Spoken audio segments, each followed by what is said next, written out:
निश्चित भाव में ओडिशा सरकार को आम भरोसा तुटिगला आईन श्रृंखला विपर्यस्त हो जाए प्रशासन नीरवदष्टा साधी जो कि गत 23 तारीख दिन मालकानगिरी जिला कालीमेला अंतर्गत ब्लॉक अंतर्गत MB 72 गाँव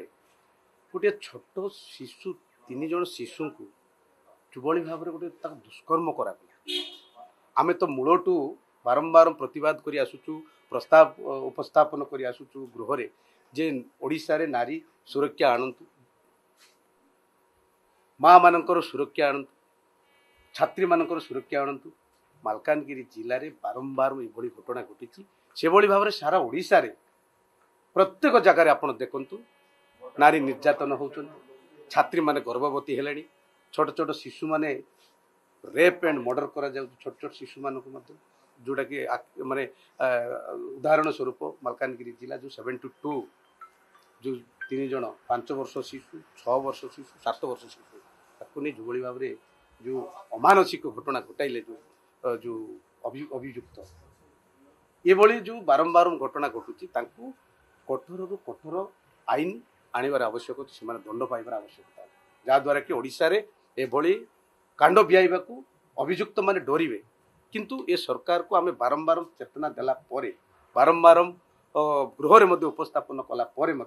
सबु जानी सबु शुणी एमाने नीरवदष्टा साजिचंती एटी आईन श्रृंखला विपर्यस्त हो जाइए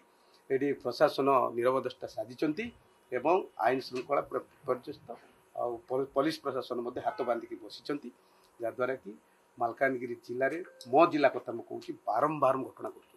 22 तारीख रे गोटे घटना हॉस्टल गोविंदपाली TRW हॉस्टल रे +2 फर्स्ट ईयर छात्री गर्भवती है बारंबार गणमाध्यम को प्रकाशित है एवं से भाव में जो मालकानगिरी जिले में से 72 गाँव 2 जन छात्री को रेप एंड मर्डर कर झुलंता अवस्था गचर झुलाई दिगला ताकू आज पर्यंत पुलिस खोजी ताकू गिरफ कर पारे ना यह गोटे दुर्भाग्य और गोटे लज्जाजनक विषय से भली आउ गोटे ड्राइवर ट्रक ड्राइवर बीच मालकानगिरी मुख्य टाउन रु ताकू उठाई नहीं करी प्रथम 3-4 जन युवक रेप कले एवं शेष में से ड्राइवर माने ताकू लिफ्ट देवा बाहाना रे नहीं करी ताकू गोटे बिजागाटी बोली गोटे जगह से रेप करी ताकू गोटे निर्मम भाव रेप कले ये अनेक पिपिली कथा कहतु FM कथा कहतु FM छात्री कथा कहतु बड़ंगा पिपिली बड़ंगा कथा कहतु जो लक्ष्मीपुर रे गोटे झील यात्रा देखा समय ताकू उठे नहीं रेप एंड मर्डर करदे कंधमाल रे फुलवाणी रे गोटे झील +2 झील को गाड़ी रू नहीं ताकू रेप एंड मर्डर कले जीवंत जाली ये अनेक घटना घटुची ओडिशा रे सेतिपाई ये जो ओडिशा सरकार नीरवदष्टा साजिचंती आईन विपर्यस्त हो जाइए प्रशासन हाथ बांधी साजी रही जाइए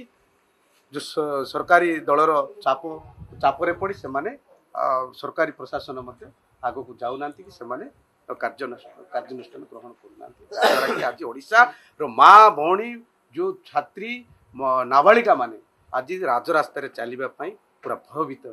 हकुआ भय सृष्टि हो जाइए माँ माने सुरक्षित ना छात्री माने सुरक्षित ना नाबालिका माने सुरक्षित ना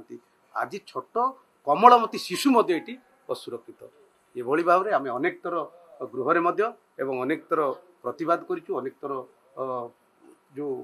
विधानसभा गृह में आम प्रस्ताव उठेचु किंतु ये सरकार नीरवदष्टा साजिचंती आईन विपर्यस्त आम निश्चित भाव में ये जो आईन टाक कड़ाकड़ी भाव में कर आवश्यकता।